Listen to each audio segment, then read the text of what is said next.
আসসালামু আলাইকুম সবাইকে। জামাত এবার খেলা দেখাবে। আমি কিন্তু গতকাল রাতেই বলছিলাম যে জামাত এবার ভোটের মাঠে খেলা দেখাবে। তো হবিগঞ্জের যে আসনটা আছে সেই আসনটা দিয়েই জামাত আপনার অলিউল্লাহ নোমান তো দেওয়ার কথা ছিল আরেকজনকে, তো এখন দিয়েছে হচ্ছে আপনার অলিউল্লাহ নোমানকে। তো ওই অলিউল্লাহ নোমান হচ্ছে আপনার এমন একজন ব্যক্তি যেখানকার আপনার ভারত আহ, হয়তোবা মানে অনেক কাপাকাপি শুরু হয়ে যাবে আর কি, বা অনেক বড় বড় ভারতের লোকজন নড়ে চড়ে বসবে যে এই অলিউল্লাহ নোমানের কারণে। আচ্ছা, দ্বিতীয় নম্বর হচ্ছে ভারত জামাত যেটা করতেছে সেটা হচ্ছে যে এখানে জামাতে সম্ভবত আপনার নতুন নতুন ব্যক্তি নিয়োগ দিতেছে জামাতের ইয়াতে আর কি, নির্বাচনের মনোনয়নে। তো এর মধ্যে নাম আসছে আপনার আমাদেশের মাহমুদুর রহমান, হ্যাঁ, তারপর হচ্ছে আপনার পিনাকি ভট্টাচার্য, কনক সারোয়ার, আর হচ্ছে ইলিয়াস হোসেন সাংবাদিক। তো এরা যদি জামাতে যদি যোগদান করে তাহলে কিন্তু মানে প্রেক্ষাপটটাই পাল্টায় যাবে।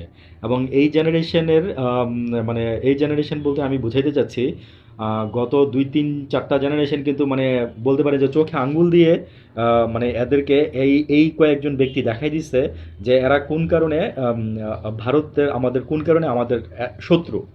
বেশি না, আর ৫ বছর থাকলে ভারত, ওই যে ইলিয়াস হোসেন বলতো না যে আর ৫ বছর থাকলে ভারত এই যে এটাকে একটা কলোনি কিংবা অঙ্গরাজ্য বানাই নিত। ঠিক আছে, এটা তো অনেকে বলতে চান না, স্বীকারও করতে চান না। এগুলো তো টিভি মিডিয়ার প্রশ্নই আসে না। টিভি স্টেম মানে মেইন স্ট্রিম মিডিয়াগুলো এগুলো প্রচার করবে? নট এট অল, কোনোদিনও করবে না। হয়ে যাওয়ার পরও প্রচার করবে কিনা সন্দেহ আছে আমার। ঠিক আছে, আমরা সাধারণ মানুষ যারা বলি মানে মানে ভাই, আসলে কি ওদের কথা বলে লাভ নেই। ওরা একটা কাঠামোর মধ্যে দিয়ে চলে, তো তো ওরা চাকরি করে, ওদের না হলে বেতন লাগবে, বেতন না হলে সংসার চলবে না।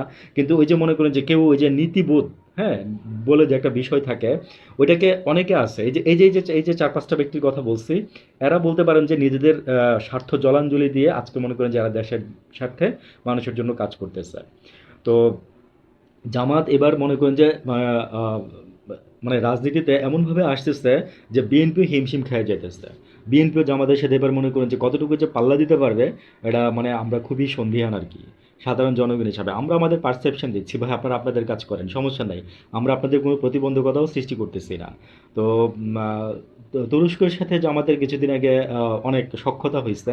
তো তুরস্কের একটা গোয়েন্দা সংস্থা নাকি বাংলাদেশে আসছে, TMG বা হোয়াটএভার, আমি নামগুলো নাই বলি।